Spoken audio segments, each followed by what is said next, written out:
Sunday morning, and the preacher was preaching his regular sermon, and he looked out and he noticed about half of the people in the congregation were asleep and the other half weren't paying attention at all.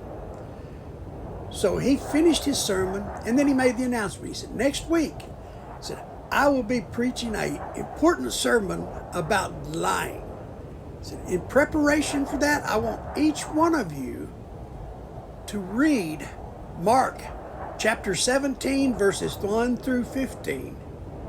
And so you will be prepared to receive the sermon on lying.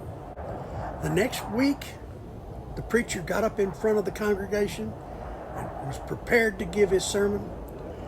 And he looked at it, he said, last week I made the announcement that I was going to preach a sermon on lying, and I ask you to read Mark chapter 17, verses 1 through 15.